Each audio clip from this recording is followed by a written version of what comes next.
Okay, we'll start with this one. Unbeaten up-and-comer Jadeja Green posted this via her Instagram account with a caption that reads, "I want so much more. Directly after my fight, I looked at my flaws and wanted to get right back in the lab to perfect them. I promise that the better the competition, the more my skills you guys will be able to see. With that being said, I am the mandatory for the WBC. I want to fight both champions in the super middleweight division for the WBC, WBA, and WBO titles. Let's make it happen." Also included the IBF. Fox indicates Jadeja was last in action in May of last year. Against Angie Bocaz, Jadeja scored a first-round TKO knockout in that fight. And the WBO hasn't ordered the fight between Jadeja and the reigning WBC champion, Franchon Cruz. They haven't ordered that fight yet. That fight was some time ago. Approximately 8 months. We know what the future holds for the reigning WBC champion, Franchon Cruz. Franchon, who's not just the WBC champion, she is the unified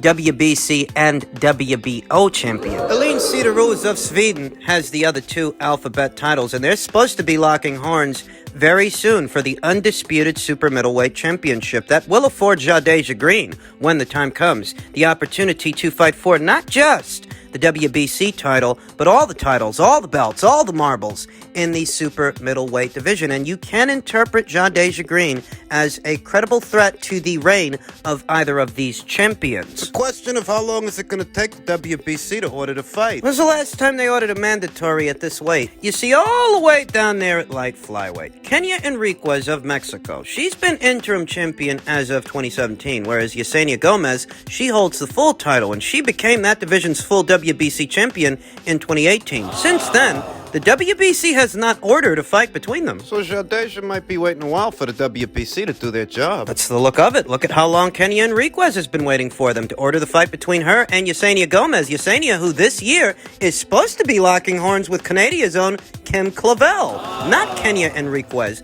Could Jadeja Green find herself in a similar situation? It's a definite possibility. She's not with a major promotional outfit, and they are both respective champions in the super middleweight division. That's something to think about moving forward. Two divisions south of the super middleweight division, one of Ring IQ's top prospects to watch in the year of 2022, Marianne Ahlborg of Sweden, says she's got a new date. She's going to return to action on the 8th of April in what's supposed to be a title fight coming up. Sweden versus Le France, and she claims she's been ready for a long time. Clarissa Shields is still registered as the WBO's junior middleweight champion at this time, though I've been telling you guys in video after video that could soon change because of the WBO's policy when it comes to champions that hold alphabet titles at multiple weights. They're not going to allow a champion, a WBO champion, to hold a title and campaign at a separate weight. And that's why they gave Senicia Estrada that show cause letter. Senicia Estrada, who was holding a WBO title at light flyweight and a WBA title at minimum weight. And because her next fight was going to be a minimum weight title fight, they put her on the spot and told her she's got to make a choice. It appears she did. She is no longer in possession of the WBO title at light flyweight. Her next fight, in all likelihood, will be a unification match at minimum weight with one of the other champions at that weight, Yo Costavalle. WBO might do the same thing to Clarissa. Because Clarissa's next fight isn't going to be a junior middleweight contest. Junior middleweight, where she holds the WBO title. Her next contest is a middleweight contest against unbeaten Emma Kozin that's supposed to segue into a Savannah Marshall undisputed middleweight title fight. So is it possible it's the WBO title Marianne Ahlborg is talking about? Because she says her next fight in April is a title fight. Is she talking about the WBO title or a lesser title, a regional title, like an EBU title or something like that? Really don't know. A Swedish flag and a French flag in the caption. There are 48 ranked fighters in this division. By way of BoxRec, there are 48 ranked girls at 154 pounds. The only French fighter among them, the only French national, is France's own Laurie Catherine, who's got an upside-down record. Yeah, she's got a record of 0-1-1. No wins, 1 loss, and 1 draw. Is this who Marianne Ahlborg is going to be facing in April? If I'm being honest, it's no less than what I would expect from a division that only has 48 fighters in it. Is it possible that it'll be for the WBO title? It's possible, but it's just as possible that it's for a regional title, like a WBA International or an EBU title. Marianne Ahlborg, she really ain't got a lot of fights. She's got a pro record of 5 wins, no losses, and no draws. World title fight between 2 fighters that ain't got 10 fights between them. Stranger things have happened, and we really don't know who it is that Marianne is going to be fighting, though there is some insight that it may be a French national. And we don't know for sure that it's going to be for a world title. So we'll keep you posted as more information is made available.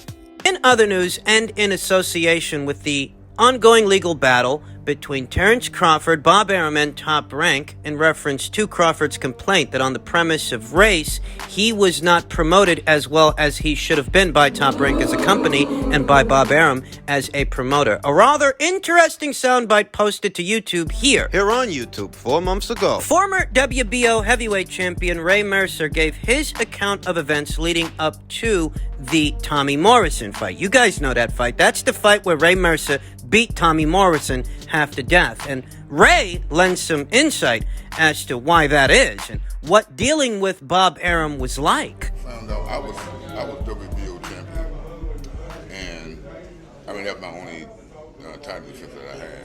I was against Tommy Morrison, and my manager told me, or my trainer told me, that I'm only getting $50,000 more than Tommy Morrison, and I was champion, and that pissed me off. So he told me, I didn't really believe me. He told me to call and ask Bob Arum. So I called Bob and I asked him. I said, I'm champion. How am I only getting $50,000 more than Tommy Morrison? And he told me, I respect him for this. He told me because he's white. He told me because he's white. And when he told me that, I said, okay. I said, thank you, because he was honest. And I hung the phone up. And from that phone call, I was taking it personally.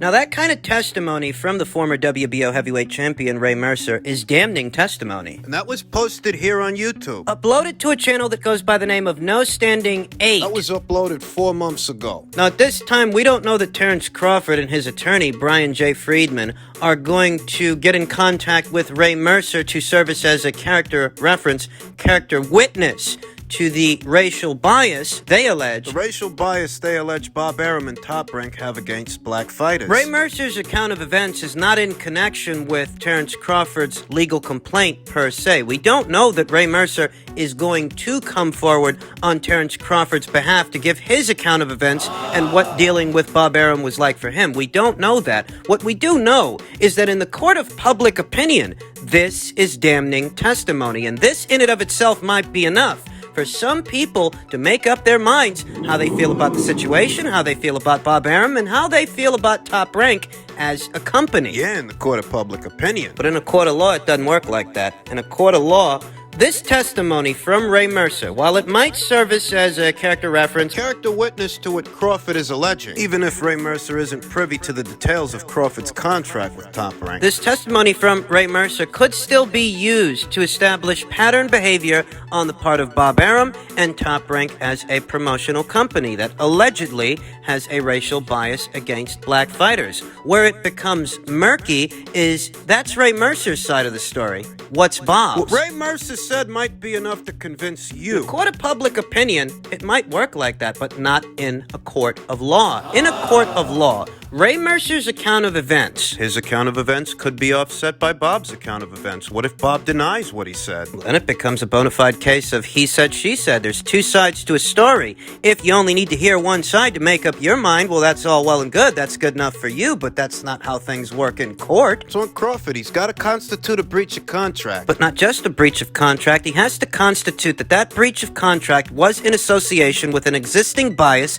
against black fighters on the part of Bob Arum and Top Rank. That's what he has to do. He has to connect the dots. Now, can we expect Ray Mercer or other fighters like him to step forward and attest to the racial bias that Terrence Crawford is describing? Really don't know. But what I'm telling you is that even if they do, in a court of law, that is not a smoking gun.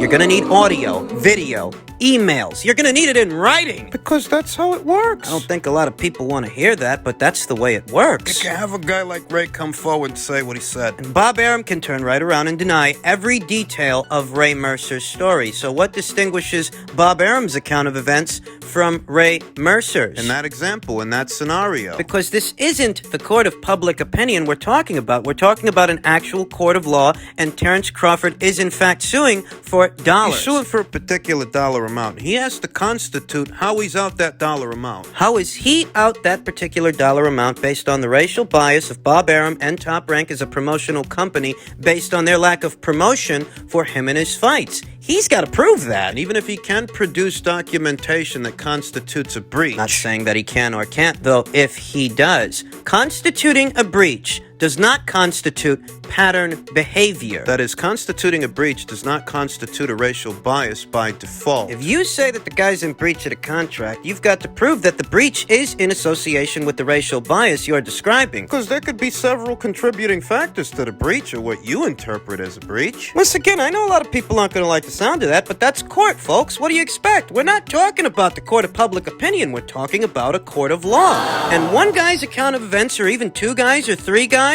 that might fall under hearsay. There's actually a rule against hearsay evidence. The rule against hearsay is deceptively simple, but it's full of exceptions. At its core, the rule against using hearsay evidence is to prevent out-of-court, second-hand statements from being used as evidence at trial, given their potential unreliability. But just because a guy says something doesn't mean it's true. Otherwise, you could go up there and say almost anything, and that's supposed to be evidence. A lot of people aren't going to like the sound of that, but that's the way it is.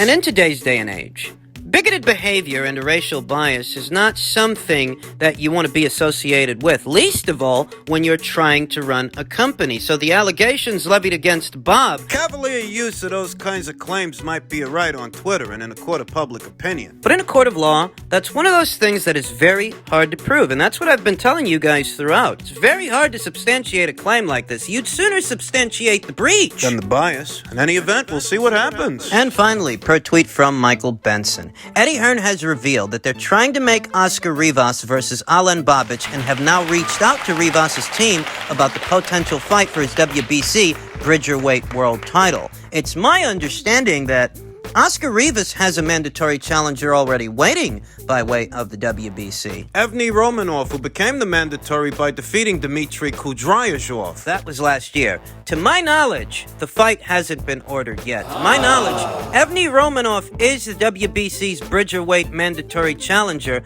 but I haven't seen them order that fight yet, so maybe Oscar is free to have this fight with Ahlborg Babic, and I will say that Oscar, like Ahlborg, he wasn't a particularly big guy as far as heavyweights go, so it made sense that he moved downstairs, though he seems to have lost something along the way, because I wasn't impressed with what I saw in that Ryan Rositsky fight. Ryan Rositsky, who moved up from cruiserweight, Oscar, he moved down from heavyweight. And you can't blame it on ring roster inactivity because Oscar fought 2 times last year. He fought Silvera Lewis in March last year, and then he moved into the inaugural Bridgerweight title fight with Ryan Rositsky in October last year. He didn't look good in that Ryan Rositsky fight. Looked slow, cumbersome, seemed to have gassed out. Kind of looked like he gassed out pretty quick. And if he won that Ryan Rositsky fight, that inaugural WBC Bridgerweight title fight. It's a fight that he won by the skin of his teeth. He didn't win it by much. Oscar didn't look good in his last fight, but neither did Babic. And you know, that's why I like the idea of this fight. Two flawed guys going hell for leather. Somebody's got to go. Go to the hospital, because somebody might. Not that long ago, Ryan Rositsky himself stated he wanted to fight Babic. And I think that depending on what happens with this fight, with Oscar Rivas,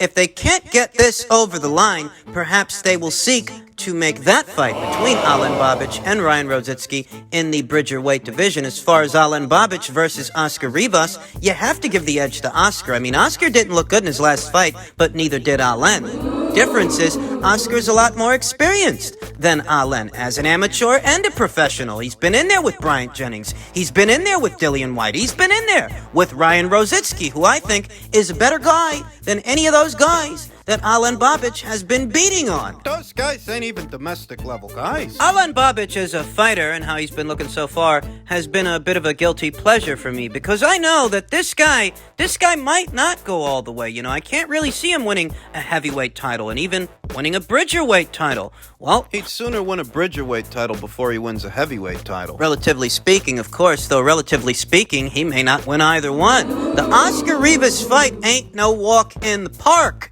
if I do say so myself. You will recall that Babic was staggered in his last fight. Staggered by the likes of a David Spillman. So what could a guy like Oscar Rivas do to Babic? That is a legitimate question. I don't know with an absolute certitude that Oscar Rivas is going to take this fight. He might not. Could very well reject it. You know, Yvonne Michel, he can stage several fights right there out of Canada, where he's based out of, on the premise that Oscar Rivas is a local champion. If he's taken on if he were to, he'd be taking him on as a voluntary, not a mandatory. We know who his mandatory is. The aesthetic for a Rivas versus Babic fight would be very pleasing. It's a fight to where it's almost a guarantee that one of these guys is going to leave on a stretcher. One of these guys, they're going to get knocked the fuck out. High probability that guy could be Babic, because I reiterate, he's nowhere near as experienced a fighter as an amateur or a professional as Oscar Rivas. Rivas really would get the edge in power, the edge in size, the edge in experience, and pedigree. So Eddie Hearn is willing to put his Croatian sensation in a sink-or-swim situation. I'm really not against it, though it does seem premature. Babic sports a professional record of 10 wins, no losses, and no draws. 10 wins, 10 knockouts. After 10 fights, just 10 pro fights, you want to put him in there with a guy like Oscar Rivas. I don't really know if you could classify that as Eddie Hearn doing any favors. It seems premature, it does, but it is an excellent match that will have a crowd-pleasing aesthetic. I don't imagine that things are going to end very well for Babic. I feel like it will take more than just a come-forward approach